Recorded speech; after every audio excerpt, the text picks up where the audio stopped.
Bom, meu nome é Marcelo dos Santos Roldan, eu tenho 46 anos, sou natural de São Bernardo do Campo, em São Paulo.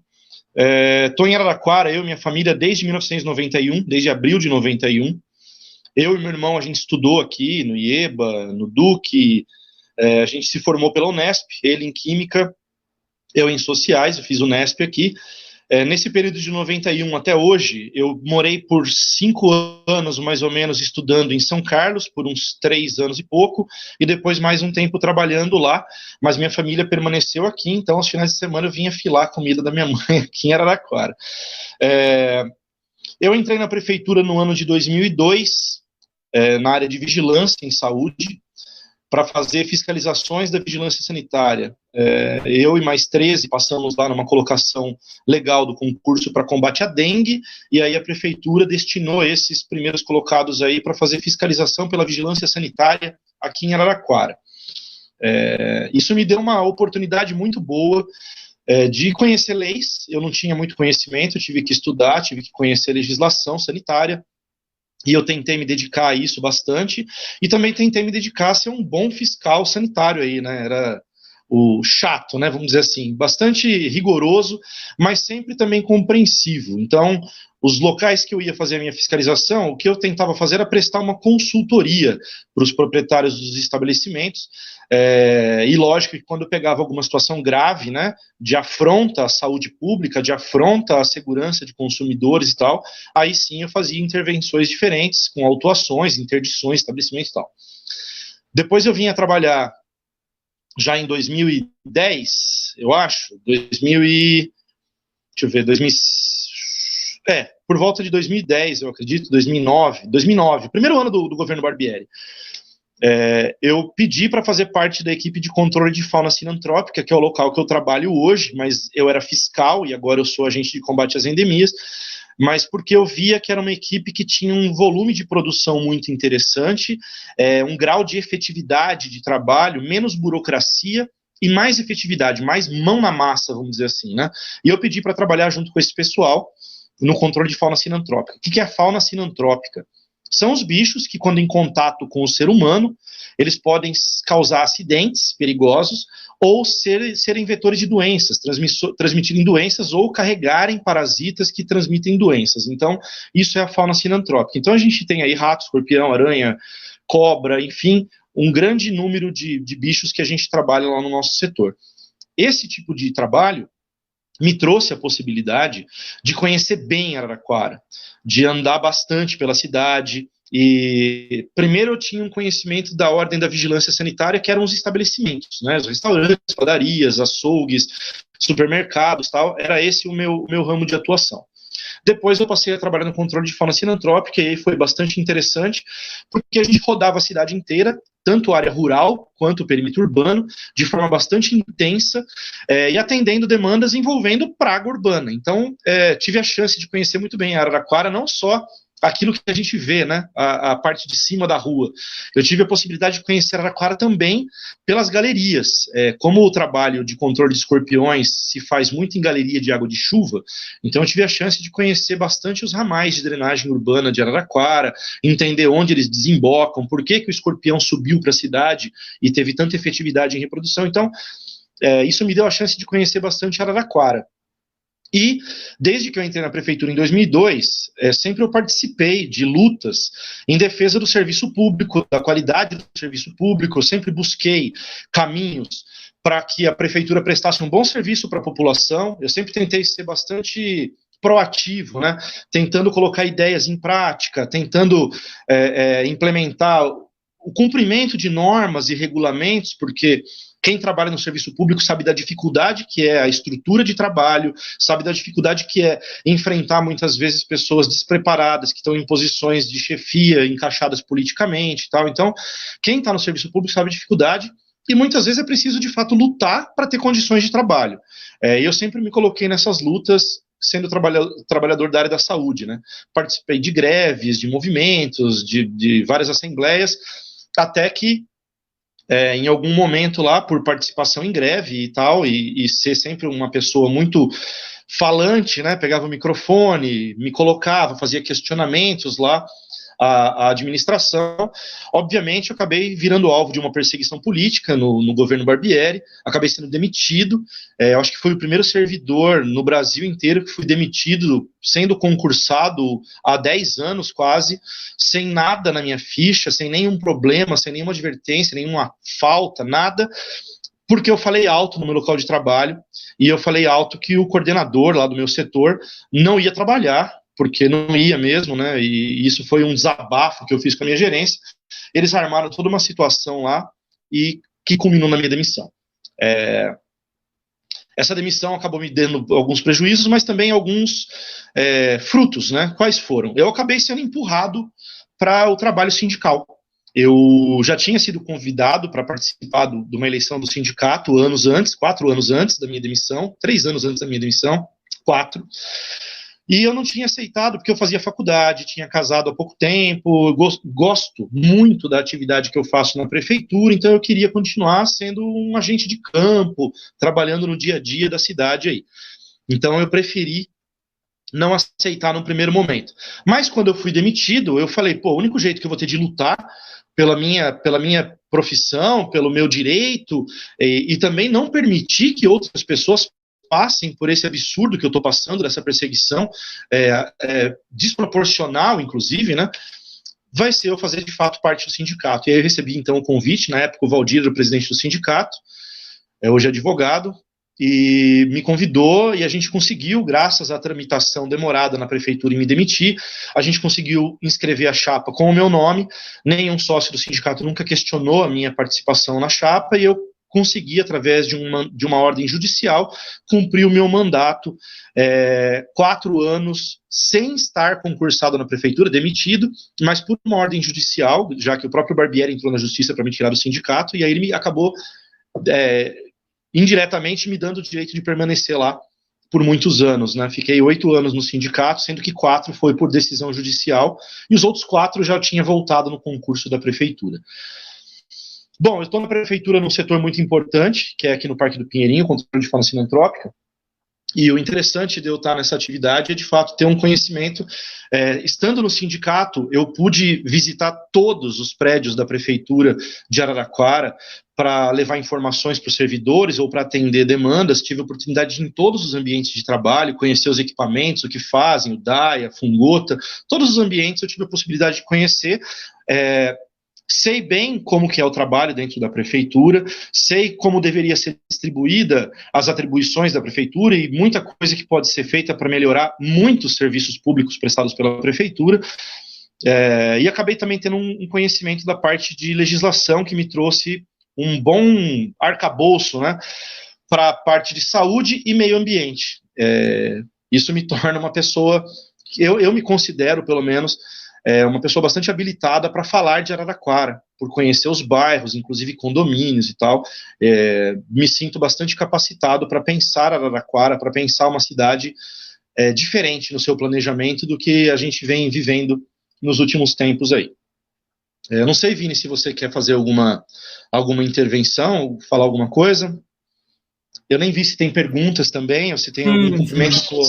Eu queria só explicar, Vini, eu tô com uma deficiência visual, né? Para as pessoas que me conhecem sabem, eu tive um descolamento de retina, então eu tenho uma limitação visual, eu tenho dificuldade de ler algumas coisas em letra menor, tal, então eu até pedi para o Vini participar aí, o meu olho nessa live, né? Então ele acompanha as perguntas e vai colocando aqui alguns posicionamentos para a gente poder dialogar. A luta pelo serviço público, já que não é uma empresa e não tem que ter lucro, são as pessoas. Tanto quem recebe o serviço público lá na ponta, quanto a pessoa que presta o serviço à população. Então, a gente está lidando com pessoas. E a prefeitura é uma grande empresa que funciona 24 horas por dia. Você pode estar acontecendo o que for no mundo, o que tiver acontecendo, pandemia, seja lá o que for, tem servidor 24 horas por dia atendendo a população. É uma categoria mal remunerada, que é bastante explorada, já que é colocada para trabalhar em ambientes de trabalho terríveis, em condições muito precárias, sem equipamentos adequados. Então, tem uma série de coisas que cerca a questão do serviço público, que envolvem as pessoas, que acabam atingindo de forma muito direta os servidores públicos. Então, é óbvio, eu sendo servidor público municipal em Araraquara, já aí aos seus quase 20 anos, né, 18 anos que eu estou no serviço público de Araraquara, e também tive a possibilidade de, como sindicalista, trabalhar em outras 7 cidades. Então, na região de Araraquara, Américo, Boa Esperança do Sul, Gavião Peixoto, Mutuca, Nova Europa, Ribeirão Bonito, Santa Lúcia e Trabiju, todas essas cidades eu pude conhecer o funcionamento da prefeitura, os prédios públicos, as pessoas que prestam o serviço público e também as câmaras municipais e os seus funcionamentos, os seus regimentos, meandres e tal, né? Então, obviamente que eu tenho como uma das bandeiras a defesa dos servidores, óbvio, né? Aí muita gente fala, porra, mas faz a defesa do servidor incondicionalmente. Não é bem isso, né? A gente sabe que tanto nas empresas particulares quanto no serviço público, você tem pessoas excelentes e pessoas que não estão lá para desempenhar um bom papel. E eu nunca me coloquei no papel de defender pessoas que não mereciam uma boa avaliação do seu caso, né? Sempre tentei ser justo com os servidores, com a prefeitura, onde eu estava trabalhando e fazendo as fiscalizações trabalhistas, né? Então, é uma das bandeiras muito fortes. A saúde onde também, principalmente na atenção básica, na porta de entrada da saúde, que é o setor de vigilância, que é a saúde da família, esse setor aí também é uma bandeira que eu entendo que precisa haver excelência na prestação desse serviço. Precisa ter boa logística, precisa ter um gestor. E aí quando a gente fala, não, nós somos os trabalhadores na política, mas, Vini, eu penso o seguinte também com relação a isso. Hoje, a pessoa que quer estar num sindicato, quer estar numa Câmara Municipal, quer estar na gestão de uma secretaria na prefeitura, ou mesmo na própria prefeitura, precisa ter uma visão de gestão bem moderna e bastante eficiente. Você vai lidar com dinheiro público que não é eu não vou dizer que o dinheiro público para Araraquara, por exemplo, é escasso demais. Eu acho que não. Araraquara é uma cidade que tem bons repasses, boa arrecadação. Mas a gestão precisa ser profissional. E muitas vezes não é. Muitas vezes gasta-se desnecessariamente, gasta-se de forma errada ou gasta-se de forma escusa, vamos dizer assim. Então, precisa ter pessoas envolvidas na política que têm visão de que o dinheiro é de todos e é muito diferente daqueles que entram para a política e acham que o dinheiro não é de ninguém. Ah, não tem dono, então eu vou pegar, eu vou usar do jeito que eu acho melhor, eu vou empregar meus parentes, eu vou dar uma lista de contratação para terceirizada que vai prestar o serviço, porque senão eu não quero trabalhar com ela. Então, precisa sim ter uma visão empresarial. É ridículo, né? A gente, um partido de esquerda, reconhecer que é preciso que quem entra na política hoje entenda, sim, de gestão. Senão, acaba sendo uma militância que é engolida pela burocracia, que é engolida pelas práticas administrativas e acaba sendo pouco profícua, né? Pouco eficiente. Então, eu acredito que tem que haver um mesclado aí um equilíbrio nesse conhecimento. Precisa ter a bandeira, a militância, mas precisa ter também um conhecimento acerca dos melhores caminhos para o investimento naquilo que vai ser feito na saúde, na educação, enfim, para todo lado. Eu também tive uma boa atuação, Vini, aqui em Araraquara, em questões ambientais, tanto dentro da vigilância, quanto antes até. Eu fui morador da Chácara Flora em Araraquara, e ali eu percebi um grande descaso, né? Araraquara ainda é uma cidade que tem boa parte da sua captação de água de superfície. Esse manancial ali da Chácara Flora, do fundo do Adalberto Roxo e tal, é uma fonte de abastecimento de água importante para o município e não há cuidado nessa área, né? Assoreamento das represas, contaminação da água, uma falta total de cuidado, abertura de condomínios em locais que jamais deveriam ter autorizado, considerando que ali é manancial, é recarga. Então, muita coisa acontece nas questões ambientais que me preocupam muito.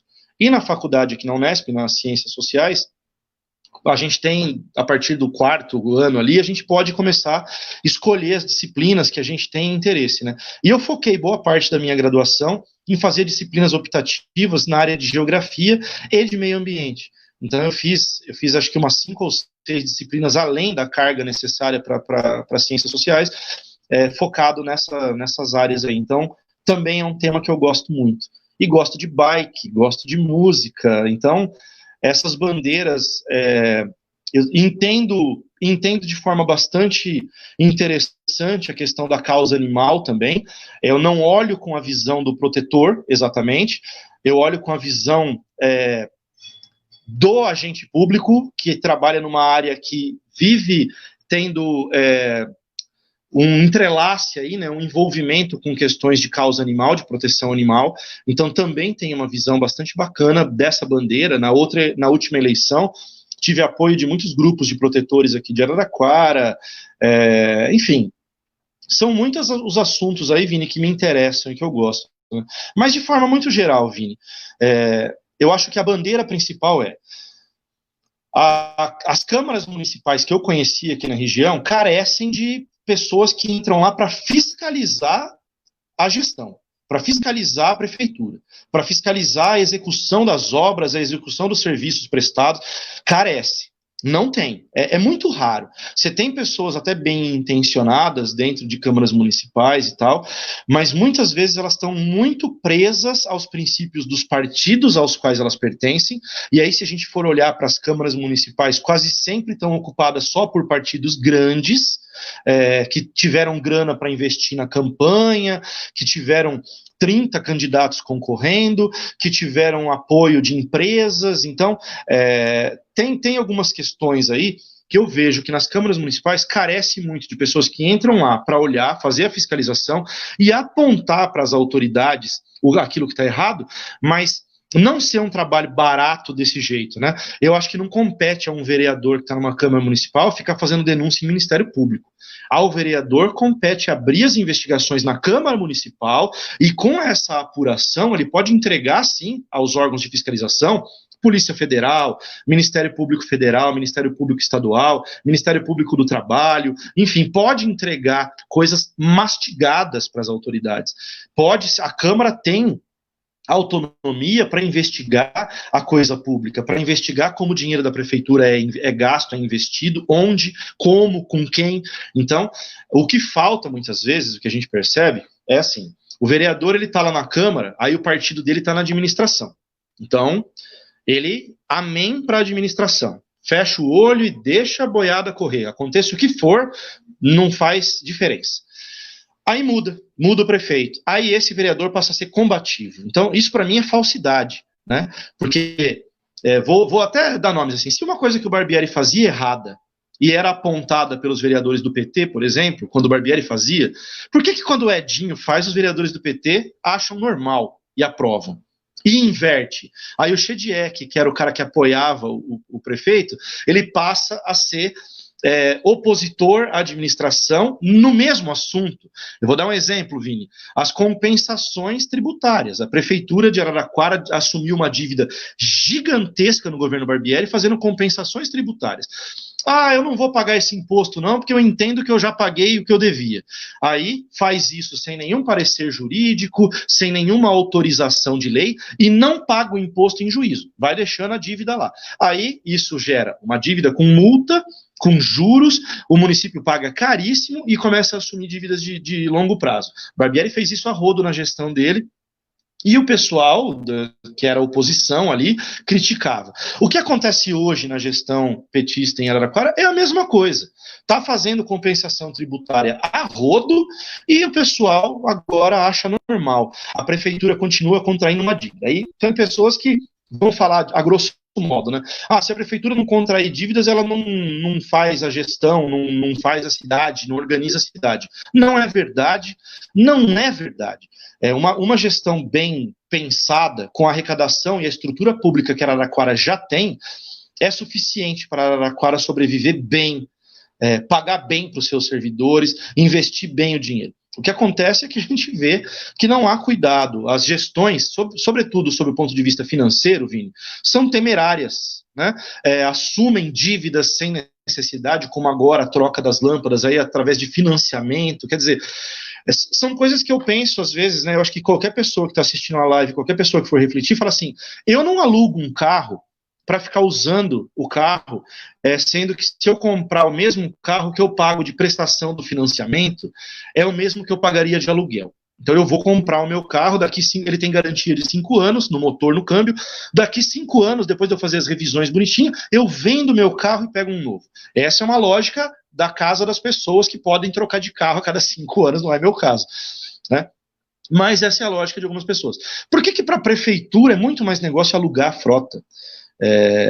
Por mais que eu tenha tentado fazer contas, eu não consegui chegar nessa mágica de ser melhor. Até porque a prefeitura pagando um leasing para adquirir a frota, dali 5 anos essa frota mantendo uma manutenção básica, que é importante, a prefeitura deveria ter uma oficina também, né, própria para fazer a manutenção básica, mantendo em dia, daqui 5 anos a prefeitura pode leiloar esses veículos, pode vender esses veículos e renovar a frota. Está sempre com uma frota que precisa de pouca manutenção, que não coloca servidor em risco, que não deixa a população na mão quando precisa de um serviço porque o carro está quebrado. No meu setor, são 3 viaturas. Uma saiu da oficina depois de muitos meses, hoje, segunda-feira.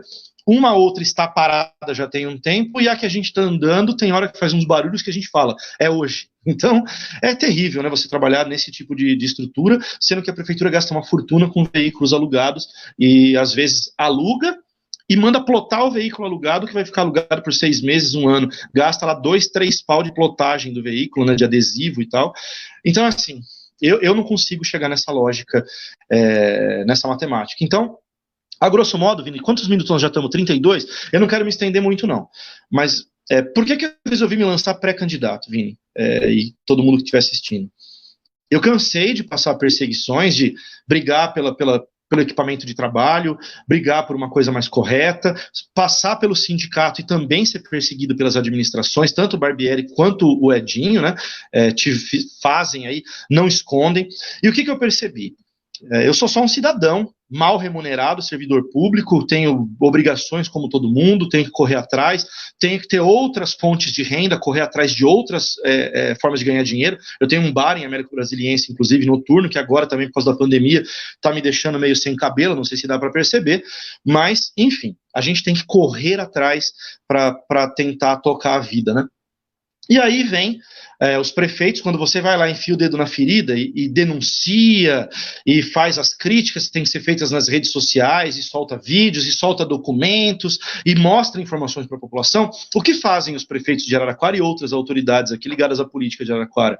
Eles usam todo o acesso que eles têm, financeiro, né, todo o aporte de grana que eles têm para poder ter advogado, para poder ter escritório de advocacia e tal, e judicializam, partem para cima do cidadão, usam a máquina da prefeitura para fazer isso, tanto o Barbieri quanto o Edinho usam a prefeitura para perseguir servidores, abre sindicância, abre processo administrativo, fica apurrinhando, mandando convocações na sua casa nas férias, quando você está doente, com cirurgia. Então, esse tipo de coisa que eles fazem para aterrorizar a vida das pessoas que tentam ter voz. A única coisa que eu fiz em Araraquara para ser perseguido pelo Barbieri e pelo Edinho é tentar exercer plenamente a minha cidadania. É ter voz, é dizer o que eu penso e fazer a crítica ao gestor público. Minha crítica não é o homem Edinho ou o homem Barbieri. Minha crítica é ao gestor público, porque faz uma gestão que me preocupa e que preocupa muita gente que acompanha os dados financeiros da prefeitura, que acompanha a gestão, as contratações, as nomeações. Então, a gente se preocupa e expõe. Só para finalizar, resolvi sair vereador, né, sou pré-candidato no momento e pretendo disputar com muita força, com muito empenho aí uma cadeira lá na Câmara, e sei que o pessoal tem pré-candidatos aí que me dão muito orgulho de estar nessa chapa, é uma galera muito boa, a galera do movimento estudantil quem é do movimento estudantil conhece, sabe que é uma galera firmeza, o pessoal que é ligado aí a movimento de trabalhadores sabe que é uma chapa firmeza, então é uma galera muito bacana que está junto, né? A gente trabalha de uma forma muito democrática, eu acho muito bacana, apoia demais a candidatura da Renata, que eu acho, fantástica, e outros companheiros e companheiras, eu não vou dar o nome não, senão eu já fiz a cagada de falar uma, senão tem que lembrar de todo mundo, mas, assim, eu acho que é uma chapa que me dá orgulho de estar andando junto, então resolvi disputar, sim, sou pré-candidato. já que é para a gente enfrentar por fazer denúncias e querer a coisa pública mais correta, que então eu possa ter prerrogativas para fazer isso, que eu possa ter também uma defesa jurídica, uma imunidade para poder fazer as denúncias, fazer as críticas, sem sofrer as retaliações que eu venho sofrendo há já 10 anos mais, na verdade. Então, isso cansa a gente, por mais que a gente vai ficando cascudo e acostumando com essas coisas, pô, tem as noites que você não dorme porque recebeu uma intimação, ou porque o seu nome está lá na delegacia, está no fórum. Só para concluir, esse ano de 2020, agora, a coisa de um mês atrás, só esse ano, eu recebi uma intimação para prestar esclarecimentos à delegacia, por causa de uma postagem de 6 anos atrás, que fala do Barbieri e do Coca, e fala do endividamento de Araraquara, que é fato, ele passou pela prefeitura e endividou a cidade, então, endividou a população de Araraquara, quem paga a dívida somos nós, contribuintes, então endividou sim, abriu lá uma representação contra mim e contra várias outras pessoas que compartilharam uma memória do Facebook de 6 anos atrás. Olha o nível, né? Usa advogado, ocupa o tempo da polícia para fazer uma coisa dessa. E o Edinho pediu a abertura de uma sindicância para apurar uma postagem minha no Facebook de 2018, onde eu dizia ter tomado conhecimento de muitos esquemas que acontecem na prefeitura, com a coisa pública. E aí abriu aí uma sindicância, por várias vezes tentaram me intimar em férias, em momentos que eles sabem que não pode, mas é só para deixar a gente mesmo irritado. Não contente com isso, eu não me neguei a dar informação, falei lá para a prefeitura, falei, ó, me dá garantias, fui lá e protocolei um documento, me dê garantias de que vocês não vão me perseguir por eu fazer as denúncias que eu tenho para fazer, que eu venho e trago as informações para vocês. A prefeitura nunca me respondeu a esse ofício, e a prefeitura perseguiu a professora Adriene, perseguiu um arquiteto amigo meu, Carlos, persegue sim. Quando a pessoa denuncia que está tendo um superfaturamento, alguma coisa, persegue, faz a vida da pessoa um inferno, transfere no local de trabalho, põe de escanteio, faz um inferno na vida das pessoas. Então, eu queria me resguardar. Não me deram essa resposta e encaminharam a situação para o Ministério Público, que obviamente é obrigado, acabou pedindo para eu prestar esclarecimentos com relação a essa postagem. Pois eu prestei os esclarecimentos tanto para a delegacia, sobre o Barbieri, quanto também sobre a minha declaração de 2018 com relação aos esquemas que eu tomei conhecimento de que parecem acontecer na prefeitura, né? Então, eu dei lá um esclarecimento ao Ministério Público, esse esclarecimento está lá, já tem alguns dias, e nesse final de semana eu passei também essa resposta minha para o pessoal lá da Rádio Morada, o Luiz Antônio. Eu não sei se eles vão trabalhar ou não esse assunto, mas eu também passei, não vou esconder nada não. Eu não queria falar, né? Eu estava na minha, fiz uma postagem no Facebook que quase nem teve curtidas, mas aí a prefeitura então quer sindicância, quer Ministério Público, quer tudo, então eu fui lá e dei as informações que eu tenho ao Ministério Público e vou torcer para que o Ministério Público faça aquilo que sempre fez nos encaminhamentos que chegaram para eles, pelo menos da minha mão. Apuraram e viram se havia necessidade ou não de abrir inquérito, de abrir processo e tal. É isso que a gente espera sempre das autoridades que estão ocupando cadeiras importantes de servidores públicos que defendem os direitos da sociedade, do cidadão, enfim, e o respeito aí às instituições. Então, eu acho, Vini, que eu vou concluir por aqui. Eu não vi se você mandou pergunta, se alguém mandou pergunta, eu não acompanhei. Se tem alguma coisa, você me fala que aí eu respondo, mas a minha fala como pré-candidato pelo PSOL nesse ano, nessa eleição de 2020, é resumida nessa forma aí. E também por ter vivido isso, né? Nesses últimos tempos, quando o Rodan foi impugnado, eu tive na rua junto com ele, e a gente caminhava com o jingle dele de campanha na época. É uma coisa muito triste ter que ver uma pessoa que poderia fazer tanto, um fiscal do povo. O Rodan, ele é um cara que fiscaliza sem nem estar na Câmara, gente, sabe? Uma pessoa assim ser tão silenciada, né? Mas a opinião pública, ela sempre foi favorável ao Rodan. A opinião pública nunca falha. O Rodan acho que está lendo os comentários aqui já, né?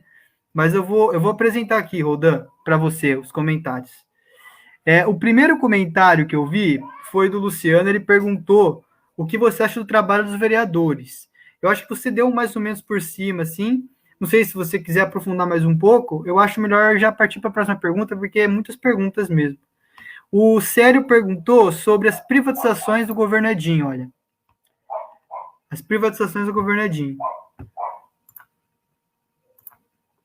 microfone já tá bom. Bom, é assim, eu vou falar das duas, né?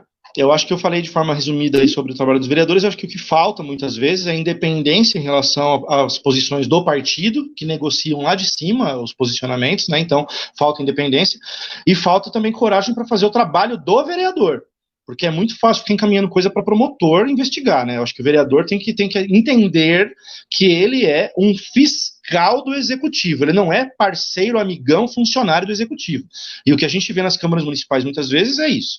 Com relação às privatizações, infelizmente, as posições do Edinho em relação ao serviço público não condizem com aquilo que a gente viu num PT do passado, né? O Edinho, de fato, pensa como pensa um gestor do MDB, do PP, de qualquer outro partido mais tradicional, mais ligado à centro-direita aí, que pensa em enxugar o serviço público. Mas aí, Vini, eu quero fazer um comentário, já que o Célio perguntou, ao Célio também, né? Não é só uma questão da política de privatização. Não é só direcionar o sucateamento do DAI, por exemplo, o definhamento financeiro do DAI para dizer que ele não dá mais para tocar e aí tem que passar para uma empresa especializada, né? Sendo que lá no DAI, os servidores do DAI são as pessoas especializadas em gerir a coisa pública, em fazer a coisa funcionar, mas não vão ser ouvidos e nem respeitados, como aconteceu com a CTA. E aí um pequeno parênteses. Eu lembro das pessoas que comentavam nas nossas postagens lá do Cismar e nas postagens do PSOL, quando a gente postava que o serviço público no transporte ia ser terceirizado, privatizado e que a qualidade ia cair, e muita gente falava, imagina, as empresas têm muito mais condição. Tá aí o resultado. O usuário do transporte coletivo de Araraquara hoje anda em caminhões, que tem uma carcaça de ônibus por cima, com preço alto, e na pandemia a gente viu a preocupação das empresas com o cidadão. Entra aí, tá lotado mesmo, você vai trabalhar na hora que você estiver aqui, porque eu vou diminuir o número de ônibus, então é muito grave o que acontece. Mas, de qualquer forma, a terceirização da coisa pública tem uma outra coisa que um monte de gente não presta atenção. O prefeito pode fazer uma lista dos nomes que ele quer e mandar empregar lá no posto de saúde? Não pode. Eles podem até tentar burlar concurso, a gente sabe de umas histórias meio cabeluda aí, mas não pode. Ele pode fazer a lista e falar, eu quero que essas pessoas aqui trabalhem na UPA. Não pode. As pessoas têm que passar por concurso, processo de seleção de pessoal. Só que quando ele terceiriza todos os serviços, ele vai no dono da empresa e leva a lista e fala, eu quero que você emprega esse aqui como encarregado, esse aqui como não sei o quê, e mais esses 50 aqui que fizeram campanha para mim. É assim que funciona a parte da terceirização.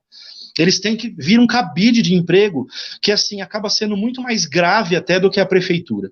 Então, as pessoas têm que ter uma visão com relação à terceirização. Eu sei que o Célio é um cara extremamente entendido nisso. Quase o pedágio de Bueno foi terceirizado no governo Edinho, né, Célio?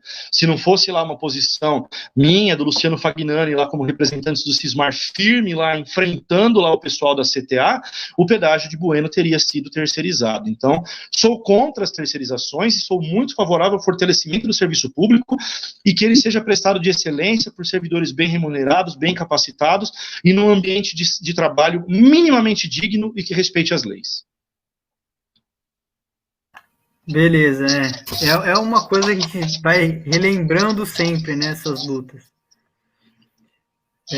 A próxima fala é do Luciano. Tenta comentar brevemente, tá, Rodan? É um problema. Sobre o caso da carne sem procedência da merenda escolar no governo Edinho Barbieri e do show do cabaré do governo Edinho. O que aconteceu? Bom, Bom, com relação à carne, estava tendo um movimento de professores, uma greve de professores, pelo direito de 1/3 na jornada remunerado sem alunos, né?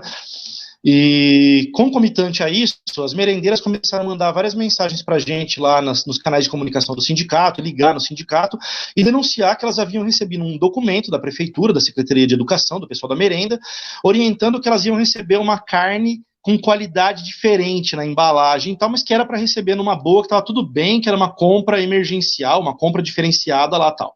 Só que quando chegou a carne, essas merendeiras começaram a contar para a gente que a carne estava preta, estava cheirando mal, tinha embalagem aberta, era sacola de supermercado. Aí Como a gente estava visitando as unidades escolares para conversar com professores por conta da greve, a gente acabou aproveitando e indo até as cozinhas para dar uma olhada como que estavam os freezers, qual era o tamanho do problema.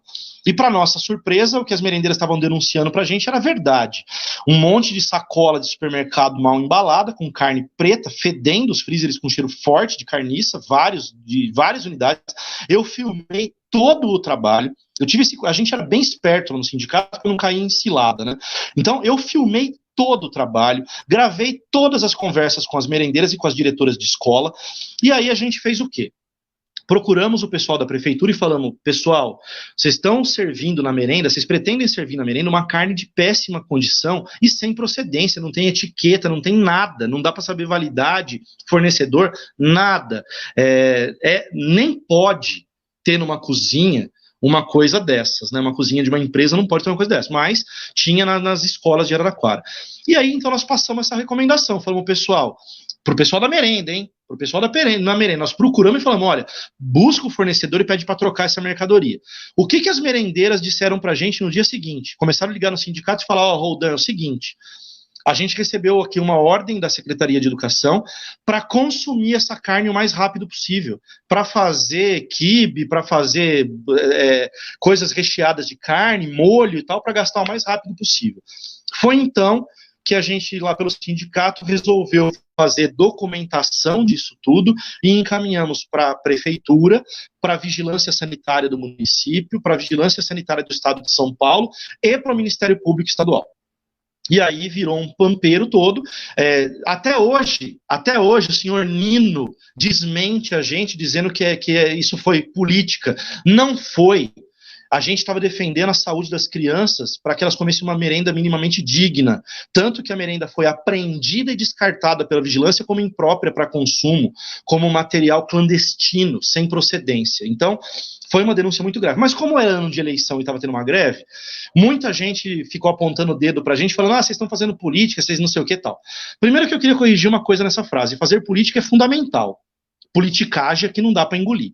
Então, fazer política é todo dia. Quem acha que não faz política aí, até no namoro você faz política para ter conquistas e, enfim, né? Então, a política está no dia a dia de todo mundo. Então, esse é o episódio da merenda. A carne foi descartada, virou um baita pampeiro. O vídeo que nós soltamos no YouTube, com parte da nossa fiscalização nas cozinhas, a prefeitura entrou judicialmente para derrubar o vídeo, conseguiu, a gente subiu de novo o vídeo em outros canais e o vídeo está na internet disponível para quem quiser ver.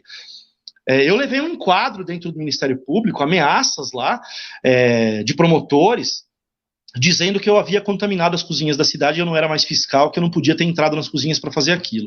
E eu falei para os dois que estavam lá conversando comigo, eu falei, me dá um nó na garganta, eu dentro do Ministério Público ouvi uma coisa dessas, que eu denunciei uma carne clandestina dentro de cozinha de escola, que ia fazer comida para criança, e eu tô sendo acusado de ter feito alguma coisa errada. Tá tudo muito de ponta cabeça mesmo. Mas aí eu conversei com os promotores, a coisa se alinhou, e eis que o resultado foi o descarte das carnes, e eu acho que a prefeitura nunca mais fez esse tipo de compra, que era ilegal. Então, esse é o episódio. E do show Cabaré, eu sentado lá no sindicato, olhando os canais de comunicação do sindicato, de repente passa na minha timeline lá no Facebook a programação da Facira. Eu então entrei e falei, vamos ver no que o prefeito está gastando o dinheiro da população. E aí tinha uma informação sobre uma emenda parlamentar de um deputado do PP e queria patrocinar a festa, e eu entrei lá e comecei a ver o calendário. E eu vi que exatamente no dia 21, se eu não me engano, que era um sábado, se eu não me engano, se não me falha a memória, que é muita coisa na cabeça, não tinha programação na Arena da Fonte, não tinha nenhum show da prefeitura, nada aberto ao público, não tinha nada. Aí eu, mas que estranho, né? Tá lá o palco, tablado na grama, luz, banheiro químico, tá tudo contratado e pulou um dia importante como esse. Eis que aí aparece também na minha linha do tempo no Facebook uma propaganda do show Cabaré. Aí eu falei, no dia que estava pulando. Aonde? Na Arena da Fonte. Eu falei, não é possível. Aí comecei a procurar a documentação toda das contratações do show, as informações com relação ao aluguel de palco, de segurança e tal, e eu vi que a prefeitura contratou tudo para todo dia, pulava o dia do show Cabaré, mas não havia na documentação do show Cabaré nenhuma contrapartida para a prefeitura de Araraquara. Eles não estavam ajudando a pagar aluguel de nada, então, e tinha bilheteria. E aí já tinha tido um problema numa festa em Araraquara, que a prefeitura injetava dinheiro, mas que os organizadores cobravam bilheteria. E aí o Ministério Público fez um TAC com a prefeitura, que quando a prefeitura injeta dinheiro num show de um artista, não pode ter bilheteria para a população. Eles têm que poder acessar. E aí, o que eu fiz? Dali da sala do sindicato mesmo, eu comecei a fazer algumas pesquisas rápidas e descobri que o deputado Guilherme Mussi, que tinha conseguido a emenda parlamentar para Araraquara pelo PP, era ligado a uma pessoa que era da empresa que estava organizando o show que ia acontecer em cima da estrutura paga pela prefeitura na Arena da Fonte. Eu entrei no site do Ministério Público Federal, fiz um texto de uma página mais ou menos, dei todas as informações, todos os links que eu tinha pesquisado e mandei um protocolo lá. Resultado, o show foi cancelado, dinheiro público foi poupado, muita gente me criticou falando que deveria ter deixado acontecer, porque aí eles iam responder. E eu vou dizer bem a verdade, viu, Vini, e quem estiver assistindo, nada ia acontecer. O dinheiro ia, os caras iam levar o dinheiro de Araraquara aí no show e não ia acontecer nada. Então, com todo respeito, mas eu não fico deixando as coisas erradas acontecer para denunciar depois de forma oportunista para fazer mais barulho. Eu denunciei, o show foi cancelado, o dinheiro público foi preservado, para mim está excelente. Eu não precisava mais que isso, não. Então, com relação ao que o Luciano pediu para comentar aí, acho que são 2 episódios aí, são pequenos exemplos, viu, Vini, de coisas que a gente encaminhou como denúncia para o Ministério Público. Eu fiz muitas denúncias como cidadão, porque eram coisas que não eram da competência do sindicato fazer, e muitas denúncias como sindicalista. Aqui em Araraquara, meu nome estava assinado em muito documento que foi para o Ministério Público Federal, Estadual, do Trabalho, Gerência Regional do Trabalho e Emprego, Polícia Federal, enfim, onde a gente pôde fazer os nossos encaminhamentos, eles foram feitos para defender o erário público. Beleza. Tem algumas outras perguntas, a gente está com bastante pergunta, e a gente chegou até 37 pessoas, agora estamos com 28 acompanhando, mas a gente nunca alcançou esse número de pessoas, então agradecer aos que estão nos ouvindo, aos que estão acompanhando a candidatura. E eu deixei uma pergunta para trás, e era do Ricardo, ele diz o seguinte: como a esquerda pode participar da política atual sem se envolver prioritariamente com os interesses do capital, pensando que lidamos com gestão de recursos, questão de toda a população? Essa é uma pergunta um pouco...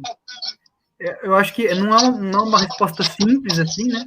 Mas se você puder sintetizar alguma coisa...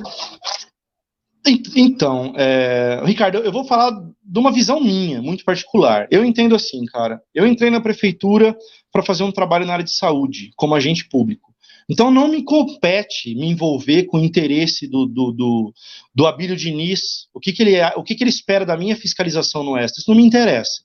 Interessa eu ir até lá para fazer a fiscalização que protege a saúde das pessoas que consomem coisas no mercado dele. Eu penso que é a mesma coisa quando a gente tem envolvimento político.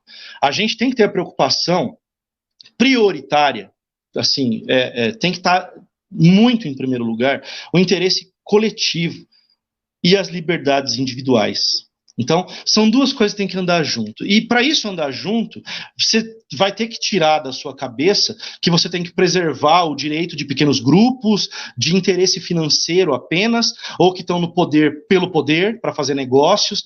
Não dá para se submeter a esse tipo de pensamento. Eu entendo que é possível, e existe muita gente boa na política, né? Essa generalização de, ninguém presta, eu não voto mais e tal, é muito ruim para a política, porque muitas pessoas que têm menos condição de votar do que uma pessoa mais instruída vão lá e votam num cara terrível para a coisa pública. Vão lá e votam. Enquanto que uma pessoa, às vezes, mais instruída, isso não vira nada, eu não voto mais, eu vou anular, eu vou não sei o quê. E aí se elegem exemplares desses que a gente vê aí em várias câmaras municipais Brasil afora, né? Pessoas sem mínimo de condição. Então, eu não sei se eu consigo explicar dessa forma, mas eu entendo que é possível fazer uma política vinculada única e tão somente aos interesses coletivos, o bem-estar da população. focar nisso. Eu acho que é possível, sem você ter que se submeter a outros interesses. Uma dificuldade, talvez, para um gestor é romper com a lógica, aí não é tanto para o vereador, né, Ricardo, é mais para o gestor. Romper com a lógica que existe de alguns grupos de empresários e tal, que acham que a prefeitura tem que estar subordinada aos seus interesses. Então, isso eu acho que é difícil de romper. Um administrador público, um prefeito, entrar numa prefeitura, num governo, e quebrar essa lógica das empreiteiras, dos grandes fornecedores, das grandes empresas de segurança, dos grandes prestadores de serviço de limpeza, por exemplo, é muito difícil. Não impossível, mas muito difícil, e um prefeito que se colocar nesse papel corre risco.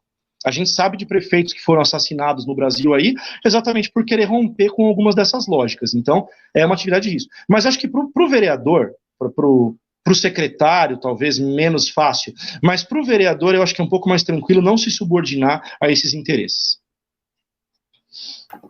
Sim, sim. E também, só lembrando, essa questão da merenda e também desse show, eu lembro também de ter feito, inclusive, um texto sobre, ter postado na época num coletivo que eu fazia parte, né? Então, tudo que a gente está fazendo aqui é uma jornada, eu acho. Uma jornada nossa aí, de luta constante e sofrendo muitas adversidades, né? O Roda costuma ter uma frase que, assim, se for para apanhar, a gente apanha junto, né? Por enquanto, a gente mais apanhou... melhor, né? A gente mais apanhou. A ideia, a gente quer realmente, né, ter avanço. O que a gente quer de ganho é, na verdade, avanço para as pessoas, para a população. Mas, Sim. por enquanto, a gente não está tendo isso. O que a gente quer? A confiança das pessoas, e as pessoas confiarem na gente, para a gente conseguir fazer o que a gente quer, que é ajudar as pessoas. E a população, o interesse público e fiscalização de verdade. Fiscalização não é você ficar entrando em escola para achar que está tendo doutrinação, por exemplo. Não é você ficar... Porque isso. Agora tem essa grande direita aí, né, que nacionalmente está fazendo um debate, é bom colocar isso aqui também. E ficar entrando no hospital, mas aí não vai ver de onde está vindo o financiamento. Por exemplo, para a merenda das crianças. E as crianças estão recebendo um financiamento, muitas vezes, de propina, estão recebendo uma merenda ruim, e isso eles não fiscalizam. Agora, fiscalizar professor, um pobre coitado trabalhador lá que está sofrendo, penando com 90 alunos dentro da sala de aula, aí eles vão lá e vê, né? Acham que estão fiscalizando. Isso não é fiscalizar, né? Para mim, isso não é fiscalizar. Vamos lá, mais uma pergunta rapidinho. Então, Rodão, acho melhor você explicar isso, olha. Qual o perfil ideal de um vereador nesse novo contexto, da nova política, da política atual, com a finalidade de fazer transformação para melhor na Câmara? Eu acho que dá para a gente ampliar isso, na Câmara, no Brasil, na cidade, em tudo quanto é lugar. Bom, primeiro que assim, né, agradecer a pergunta do Catalani, eu sou fã do Catalani, é um grande amigo e assim, uma pessoa que eu admiro imensamente, de um caráter reto, é um cara que é inspiração para muita gente, inclusive, queria deixar isso aqui registrado. Bom, Catalani, eu penso assim, precisa ser uma pessoa combativa, firme, que não tenha medo de enfrentar a gente mais poderosa que o vereador, né? Que seja dedicado a esse entendimento de que é preciso ser firme e ter coragem, né? Precisa ser paciente. Isso eu tenho tentado exercitar no meu ser, né? O envelhecer traz um pouco mais disso. Eu estou com 46 anos. Em outros momentos eu era muito mais destemperado, possivelmente. Tenho conseguido me controlar mais em alguns momentos. Então, precisa ser paciente, porque a extrema-direita está vindo aí, né, acenando as bandeiras mais arcaicas e ridículas que poderiam existir na cabeça de seres humanos no século XXI, mas eles estão vindo aí. Então teremos que ser pacientes, porque eles podem também estar na Câmara Municipal e defender coisas absurdas lá, né, como as mamadeiras de piroca, por exemplo. Então, a gente tem que estar preparado para ser paciente. Precisa ter entendimento de gestão, como eu falei, e precisa ter entendimento de legislação. Então, precisa de dedicação. E como eu vi exemplo de vereadores que não faziam um trabalho muito bom, mas que dominavam a Câmara por serem vereadores que dominavam o regimento da Câmara, precisa também estudar o regimento da Câmara onde está se trabalhando para saber usar esse regimento em favor na hora da votação, na hora dos encaminhamentos, das discussões lá dos projetos. Então, eu penso que mais ou menos esse é o perfil. Vai ser um trabalho árduo, principalmente o lance de ter paciência com esses grupos que têm se fortalecido na política brasileira. Beleza, gente, estamos já 1 hora de live, né? A gente vai já partir para o encerramento. Então, eu vou trazer um compilado das últimas questões aqui. Primeiro, o Juliano pergunta sobre o canteiro de obra. O que você acha da cidade se tornar um canteiro de obras? Estão perto das eleições. O Francisco pergunta: o que você pensa do retorno às aulas nessa pandemia? Legal. E a Renata pergunta do projeto de ergonomia das merendeiras. Se você falar um pouco sobre isso. Tenta juntar todos esses assuntos. Repete as 3 perguntas para mim, então, Vini, para eu ficar bem objetivo aí. São 3, né? Isso. A cidade se tornar um canteiro de obras tão perto das eleições. O que você pensa do retorno às aulas? E o projeto de ergonomia das merendeiras. Tá. É você falar sobre esses 3 assuntos e já partir para o encerramento, já falar suas considerações finais. E é isso. E despedir.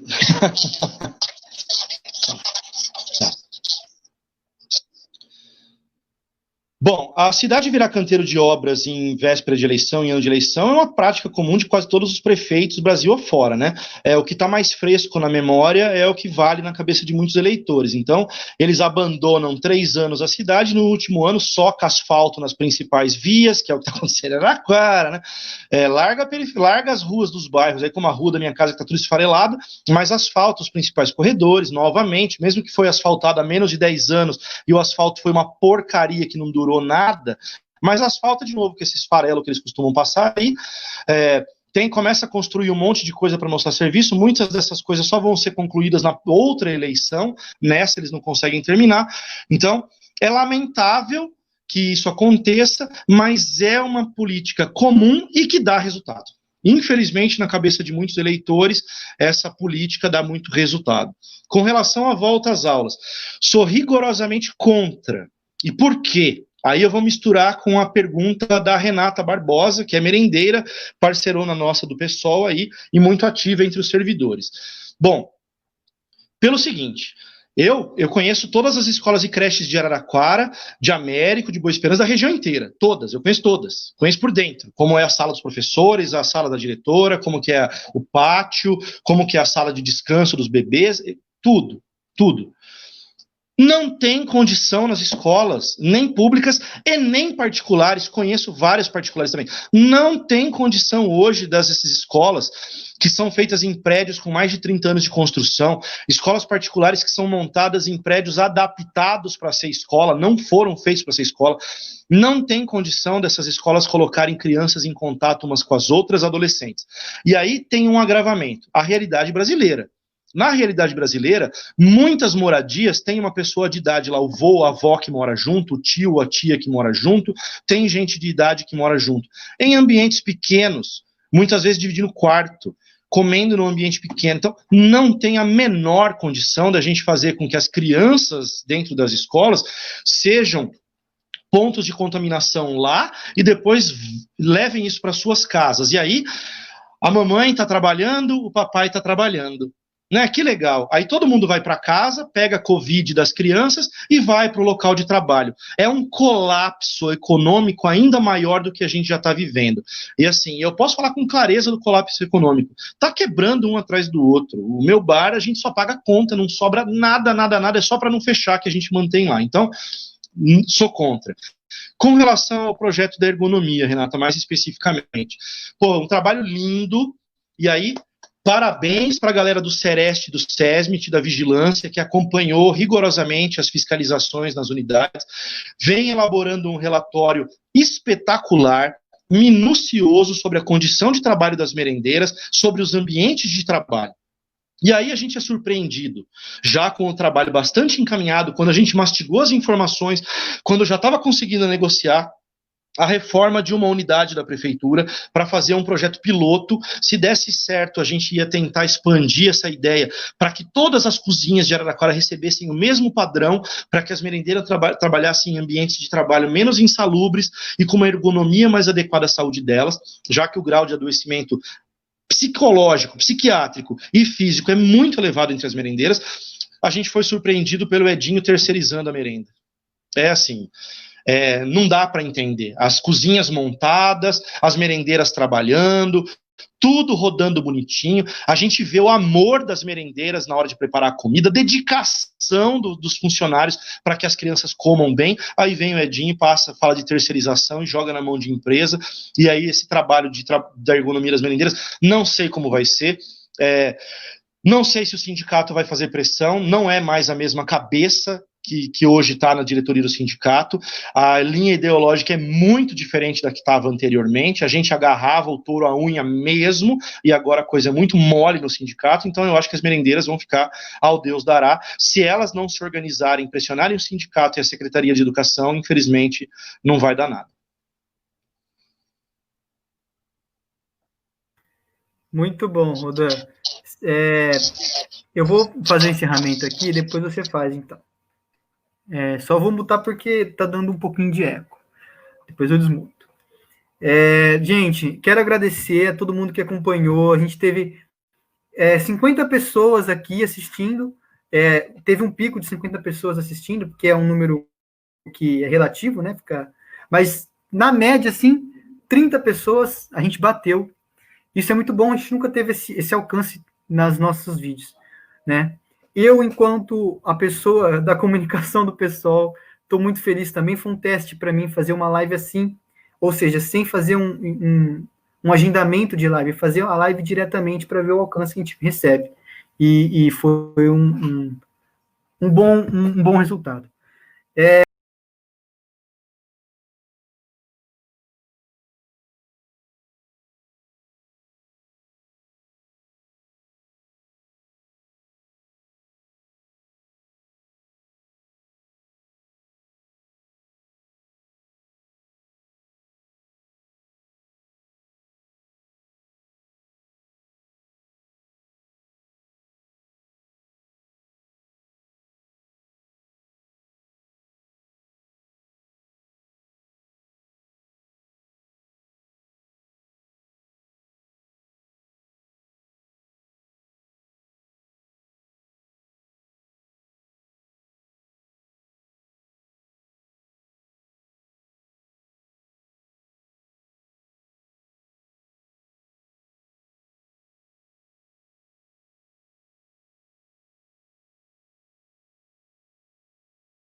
em breve vou disponibilizar o vídeo no YouTube e no Instagram para vocês assistirem.